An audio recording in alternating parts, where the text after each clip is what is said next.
The point of this is internal support, kind of like a skeleton.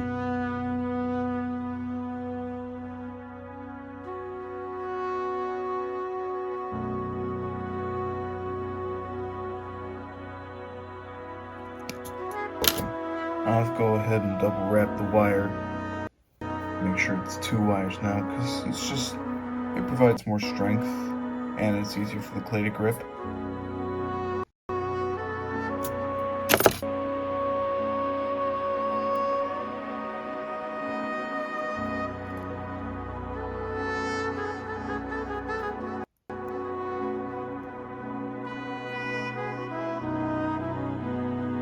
And close enough.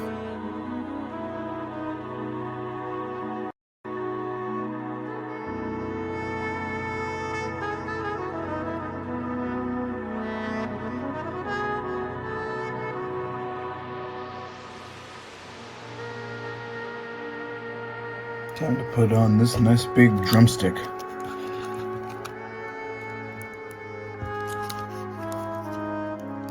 The wire's having some difficulties. Nice meaty leg on a hadrosaur.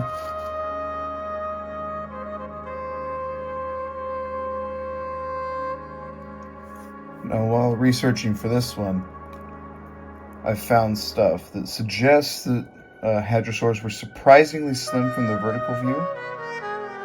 It looks like this guy's going to be a bit bulkier, so I'm going to see if I can slim him down.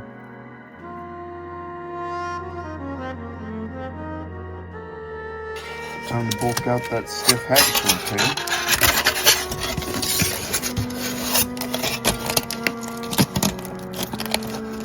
Lovely, quiet ASMR video style.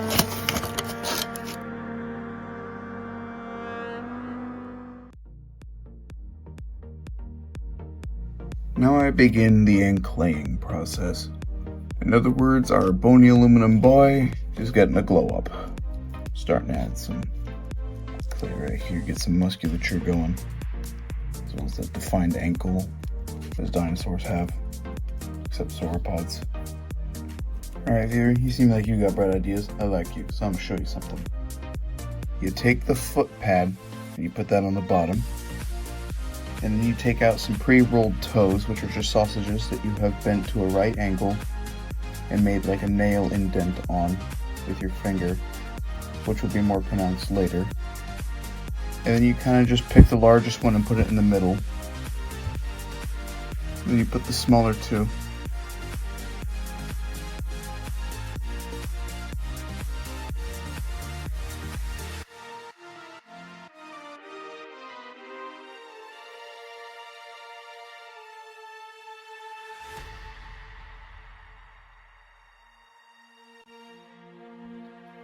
Time to start on the arm's musculature, because you know, they do be slapping things, also they gotta walk on it.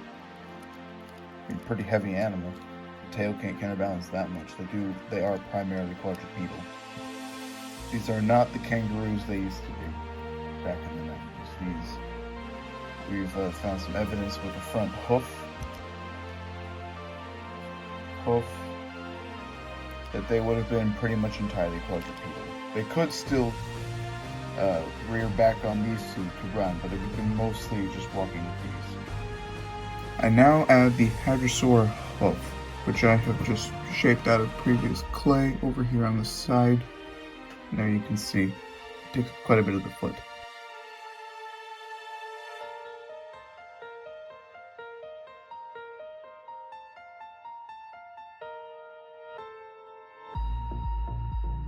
Time to show how I'm doing the wrinkles. You roll out a little tiny piece of clay to pretty much the smallest size your fingers can make it. And I'm doing it in this weird skin fold between the belly and the stomach, or belly and the thigh. And then you take out your silicone shaper. You just ever so gently rub the edges in. As you can see, I have a couple other wrinkles there.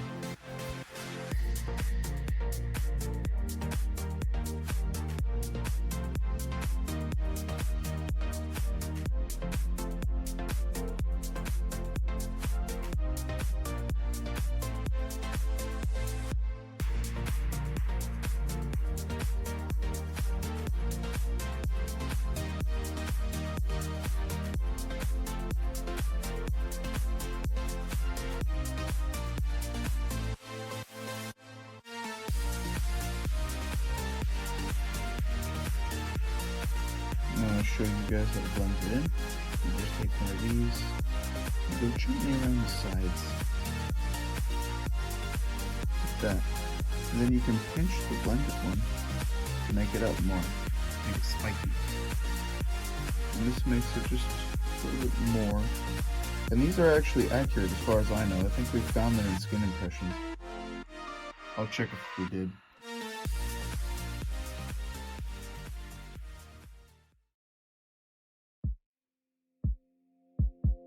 Alright, so I made this little thing with scale pushers, and then I took out a blob of clay and I pressed it into this to get the negative imprint, which could be used for scales. I already attached this on the other side, but because I have shaky hands, I knew I wouldn't be able to do it on camera, it's just too far away. But I wanted to show you guys like how I do that. You smooth the top and bottom, and you leave the ridge, but you like flattened into it as well. It's kind of a weird process, but I mean, if you try, you'll probably know what I'm talking about. Orange crazy.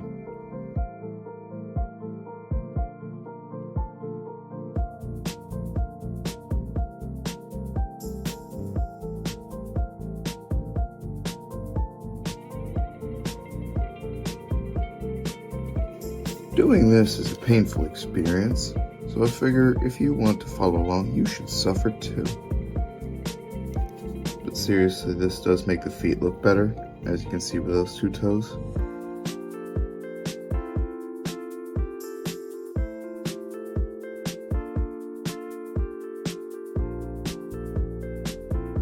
So apparently every mobile part of a hadrosaur was wrinkly.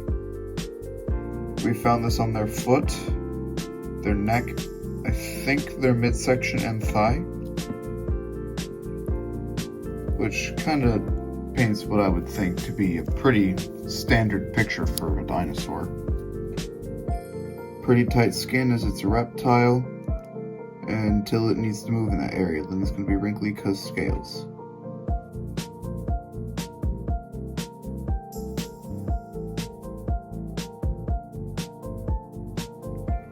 Now I was doing my thing and I forgot to record this. Oh, by the way, this is a dinosaur butt, so if you're squeamish, skip forward about a minute. And I forgot how to, I just kind of forgot to record this. You know, I was doing the thing. Kind of just zoned in. Or out, I don't know.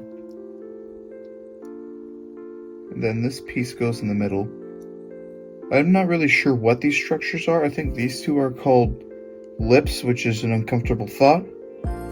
I think this one's a scent gland going off of Psittacosaurus. If I find that paper, I'll just link it for you. It seems likely that if a basal ceratopsian had a very crocodile-like butt, or cloaca, I should say. Dinosaurs didn't have specific holes, they just had one. All dinosaurs probably would have had this, and then moved out of it for theropods. At least bird-like ones. Minute over. You're gonna have to go like another 10 seconds here. Alright, so for the slit, you're gonna do like an X-Acto knife if you have one. No, that's not perfectly centered, but whatever. Alright, so in here, I think there would also be wrinkles, as I'm using an image from Andy's Dinosaur Reviews, as he's let me use his images in the past. I've linked that video in the description, as I tend to do. The cloaca is also right above this, so be warned, I might accidentally like drop this because it's at a weird angle. So, good enough. You kind of get the gist of how the wrinkles go. So I've done most of the scales here. As you can see, the texture looks a little lumpy, but it reminds me of this piece of artwork from a book I have. Picture on screen. Over in this corner, it's kind of small. I'll zoom in for the next video. By video, I meant like this one in sequential order by editing it. And I also figured out the belly texture. So I used a piece of Tule for this, that I just had laying around for some reason. Not that piece of Tule specifically, but rather like a roll of it. And I cut that off, and I pressed these in. Now, a paper I've linked in the description shows that hadrosaurs had near hexagonal, like pubic boot scales, like that part that sticks out on all the dinosaurs that are shrink wrapped. I don't know, picture on screen.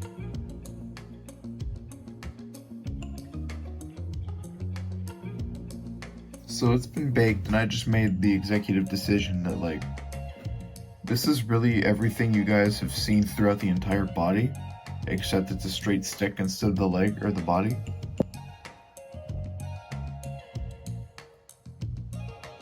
Tail's all done, but I wanted to show you guys something. When it was braced against myself, the toe popped off. None of the other toes can be easily removed. And I have put bacon bond on this, and I think it's somewhat dehydrated, so it can stick on actually rather well. But when I bake this, it'll refuse in the clay and it'll be like it never broke. But it'll still be more brittle than the other toes. Not totally perfect, but good enough. I made the eyes slightly larger than they are on the paper, and that's because the eye has like eyelids and all that flesh and stuff, so I made them slightly large so I can cover all that stuff to make them perfect size. Alrighty guys, I gotten the vertical wrinkles done as referenced from this picture. I will link that video. It was Andy's Dinosaur Reviews again, this time the How Long Good and Montasaurus. And as you can see, the tail's pretty much done here, so I'm gonna go bake them now. I also have the eyes over here, they're also gonna get baked.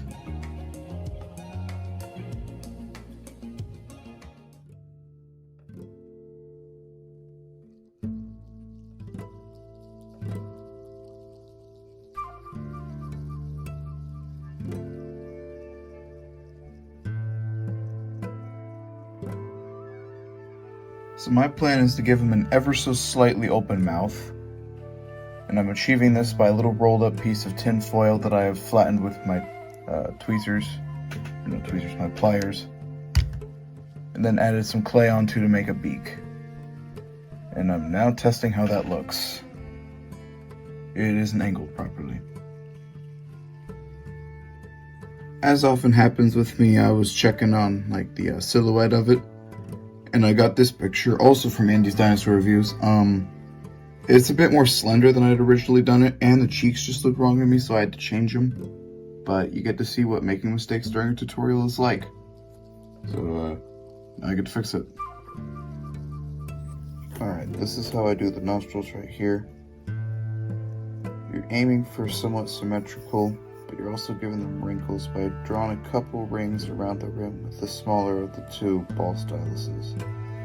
Like that. I don't know how well that went in the focus though. After much facial modification of my model, I can now put the cheeks back on, as I'm happy with the lower jaw as it stands.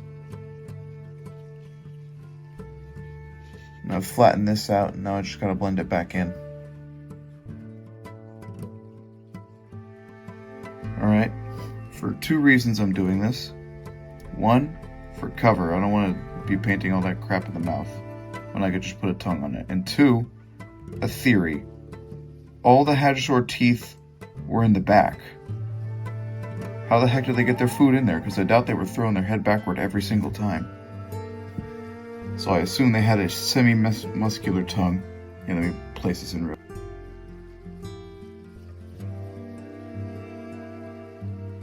To help them get their food back to the back of their mouth. Like, not a large, long tongue.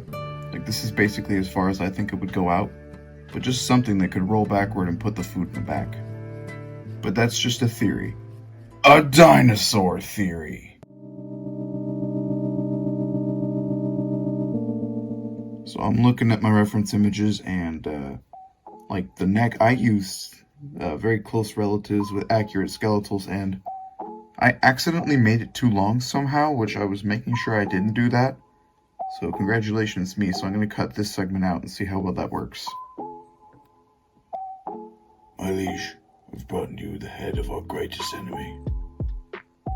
Yes, I managed to get it off, and it took a surprising amount of time.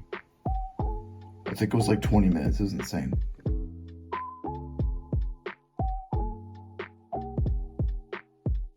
Crest Time. More on the crest later, but for now, he needs some eyes. Let's see if I can get it in here in a reasonable spot. Ah, looking very nice. I don't think I placed it exactly perfect though. There, just that slight move in this direction, and you can see it makes all the difference. Time for my random dinosaur knowledge. The hadrosaur ear is pretty much right here. You're welcome for that fact you would have never need to know.